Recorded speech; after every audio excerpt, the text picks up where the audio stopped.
smooth as glass, and with the beauty of Mount Baker shining snow-clad, gazing back at us. Well, I'd like to talk to you about perhaps a more serious topic than I sometimes do, which is the question of suffering. I was reviewing some of Yogananda's unpublished writings on the life of Jesus, and I came across this one, Did God Forsake Jesus on the Cross? You know, the question of human suffering is one of the deepest ones in human life. We see even today, it's not really any different, but more shootings in America, and you know, what's going on in Afghanistan, and the hurricanes and the people dying there, and forest fires and climate change. There's a lot of fear, and but especially mental, emotional suffering that we experience. And what then would have been the meaning of Jesus crying out from the cross, my God, why hast thou forsaken me? Now, how many of us in one form or another feel forsaken by life, by friends and loved ones, by God? How many people experience suffering as a separation from what on some level they know is the truth, and that truth is our connection, that truth is our love. And one of the great controversies in the early Christian era was the teaching by some of the Gnostics that Jesus Christ, being the Son of God, surely could not have felt the pain on the cross. But Yogananda insisted that he did, that the very nature of the incarnation is being both human and divine, is that the great masters and saints do, of course, feel the pangs and suffering, not just of others, but perhaps on their own body, like St. Francis and really everyone. Not that every great saint or master has the same pattern to live out.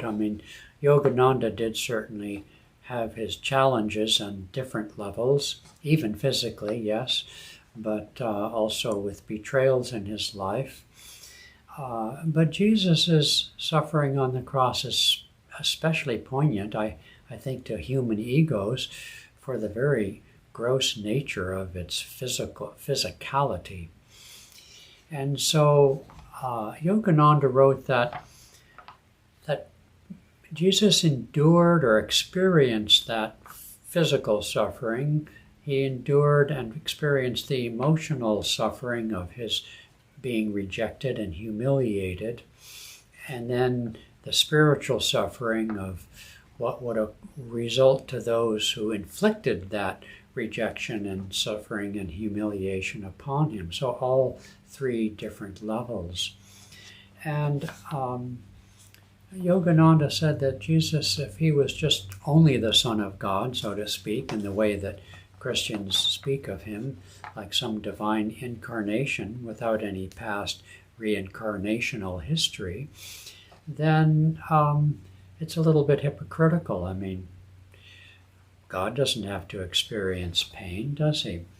The other thing that I've been tuning into is the fact that to the people to whom he came, the Jews of his time, they had had a long history of suffering under, in various, one would say, political ways, being conquered, being dragged off to Babylon.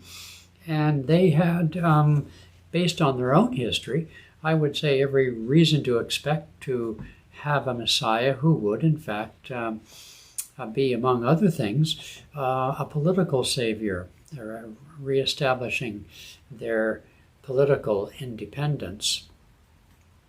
And I think many of us, when we think of the world's sufferings and so forth, I had somebody write recently asking if,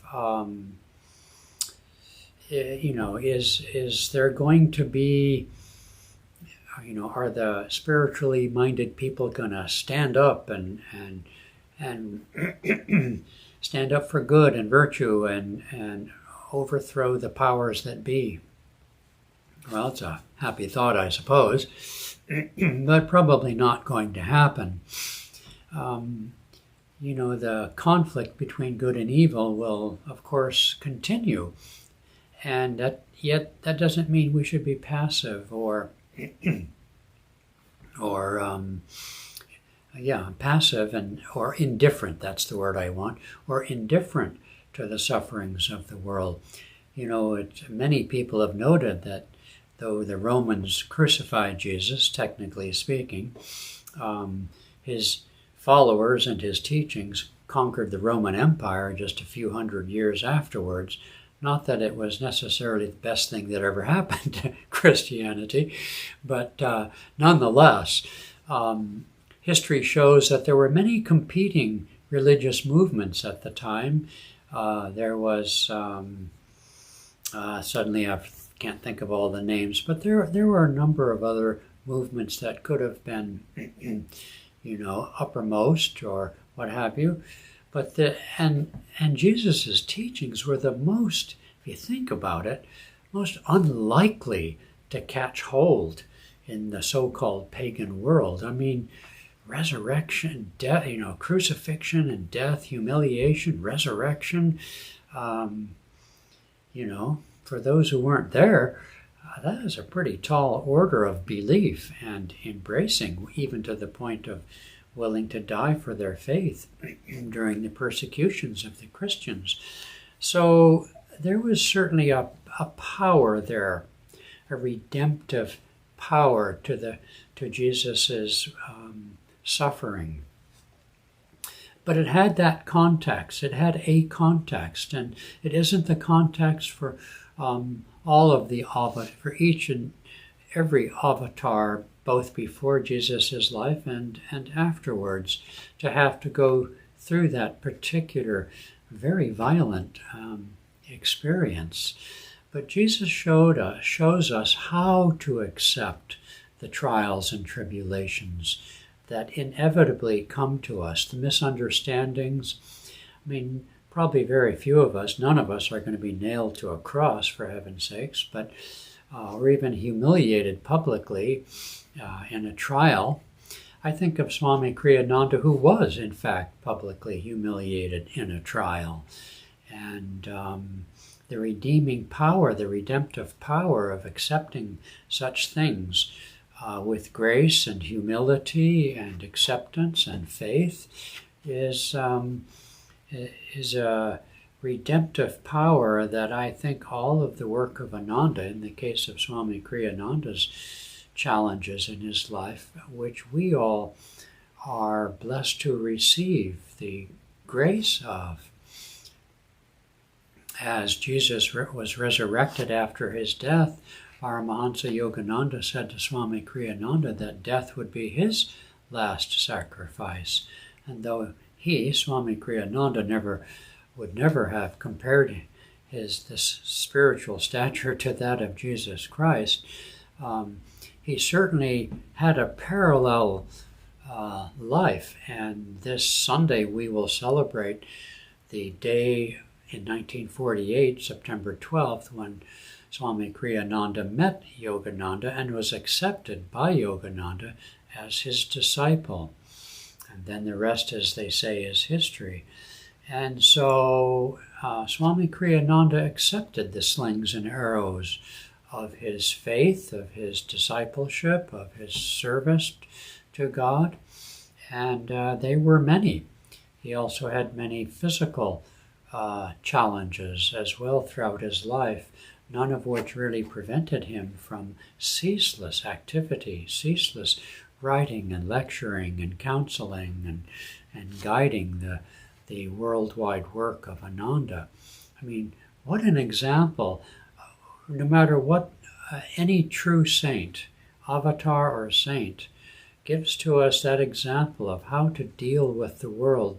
They say that in the astral world, the angels and other beings yearn for a human incarnation, because the human incarnation is the destiny by which souls are redeemed, the destiny by which souls make the effort, the struggle to pierce the veil of illusion and know the truth that shall make us free. And so it's not a question of rejecting this world and its trials and tribulations. It's a matter of having the privilege of human life and the opportunity to embrace all life as but the hand of God, the presence of Divine Mother. So Jesus' momentary loss of his connection with God on the cross symbolizes for us, which is something which is probably not momentary but all too frequent, our sense of separation, our forgetfulness of the divine, our own divine nature and of the divine presence. And so he shows us it was restored to him moments after Jesus cried out from the cross. But he too experiences that.